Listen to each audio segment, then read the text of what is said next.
അങ്ങനെ അടുത്ത ക്രിസ്മസ് കാലം വന്നെത്തി. നമുക്കിനി കുറച്ച് ക്രിസ്മസ് വീഡിയോസ് ആയാലോ? ഇതുപോലെ ഉണ്ടാക്കാൻ അറിയാവുന്ന ഒരുപാട് പേരുണ്ടായിരിക്കും കേട്ടോ. എന്നാലും ഉണ്ടാക്കാൻ അറിയാത്ത ആരെങ്കിലും ഉണ്ടെങ്കിലോ അവർക്ക് വേണ്ടിയിട്ടുള്ളതാണ് ഈ വീഡിയോ. നല്ല ഡാർക്ക് കളർ ഉള്ളതോ അല്ലെങ്കിൽ ഇതുപോലെ ലൈറ്റ് കളർ ഉള്ളതോ ആയിട്ടുള്ള കളർ പേപ്പർ എടുക്കുക.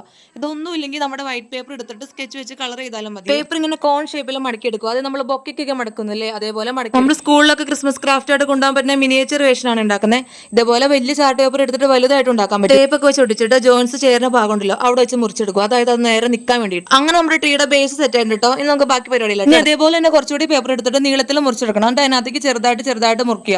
ഇത് നമ്മൾ ഇങ്ങനെ ചെയ്യണമെന്നില്ല കേട്ടോ. ഇത് മടക്കി വെച്ചിട്ട് എല്ലാം കൂടെ കട്ട് ചെയ്താൽ മതി. ഇതിപ്പോൾ കാണിച്ചു തരാൻ എളുപ്പത്തിന് വേണ്ടിയിട്ട് ഇങ്ങനെ മുറിച്ചെടുത്ത പേപ്പറിന്റെ തുമ്പൊക്കെ കത്രിക വെച്ചിട്ട് നമ്മളൊന്നും മടക്കി എടുക്കണം. അങ്ങനെ അറിയാൻ പാടില്ല എന്നുണ്ടെങ്കിൽ ഇതേപോലെ ജസ്റ്റ് ഒന്ന് മടക്കി എടുക്കുക. കത്രിക വെച്ച് നമുക്ക് അതേപോലെ തന്നെ മടക്കി എടുക്കാം. മുറിച്ചു കൊടുത്തതെല്ലാം ട്രീയുടെ ബേസിലേക്ക് ഒടിച്ചു കൊടുക്കുക. ഓരോ റൗണ്ട് മുറിക്കും തോറും പേപ്പറിന്റെ നീളം കുറയുമല്ലോ. അങ്ങനെ ആവശ്യത്തിനുള്ള പേപ്പർ എല്ലാം മുറിച്ചെടുത്തിട്ട് നന്നായിട്ട് ട്രീയുടെ മേളിലേക്ക് ഒട്ടിച്ചു കൊടുക്കുക. അങ്ങനെ പേപ്പർ എല്ലാം മുറിച്ച് നന്നായിട്ട് ഒട്ടിച്ചു കൊടുത്തു കഴിഞ്ഞപ്പോൾ ട്രീ ഏകദേശം റെഡി ആയിട്ടുണ്ട്. വേറൊരു പേപ്പർ എടുത്തിട്ട് നമുക്ക് അതിന്റെ കാല് സെറ്റ് ചെയ്യാം. വേറൊരു പേപ്പർ എടുത്ത് ഇങ്ങനെ ചുറ്റി എടുത്തിട്ട് നന്നായിട്ട് ഒട്ടിച്ചെടുക്കുക. ഒട്ടിച്ചെടുത്തിട്ട് അതിന്റെ മേളിൽ ഒരു ഡബിൾ സൈഡ് ടൈപ്പ് വെക്കുക. എന്നാലാണ് നമ്മുടെ ട്രീയുടെ ഉള്ളിലേക്ക് അത് ഒട്ടി നിൽക്കും. ഇനി കയ്യിലുള്ള സാധനങ്ങളൊക്കെ വെച്ചിട്ട് എന്തെങ്കിലും ഒരു അലങ്കാരപ്പണി, എന്റെ ഭാഷയിൽ പറഞ്ഞ അലങ്കോലപ്പണി, അതങ്ങ് ചെയ്യും. മഞ്ഞുകട്ടയ്ക്ക് വേണ്ടി കുറച്ച് പഞ്ഞിയൊക്കെ എടുത്ത് സെറ്റ് ആക്കി വെച്ചോ. എന്നിട്ട് നമ്മുടെ കയ്യിലുള്ള എന്തെങ്കിലും സാധനങ്ങളൊക്കെ വെച്ച് ഡെക്കറേറ്റ് ചെയ്യുക. നമ്മുടെ ഒറിജിനൽ ക്രിസ്മസ് ട്രീയിലുള്ള എന്തെങ്കിലുമൊക്കെ വെച്ച് ഡെക്കറേറ്റ് ചെയ്തോ. എല്ലാം കഴിഞ്ഞ് കഴിയുമ്പോൾ നമ്മുടെ ക്രിസ്മസ് ട്രീ റെഡി. അപ്പോൾ എല്ലാവരുടെയും കൊല്ലത്ത് സ്കൂളിലേക്കുള്ള ക്രിസ്മസ് ആയിട്ട് ഇതായിക്കോട്ടെ. നാളെ നമുക്ക് വേറൊരു ക്രിസ്മസ് ആയിട്ട് കാണാവേ. അതായിരിക്കും ബൈ.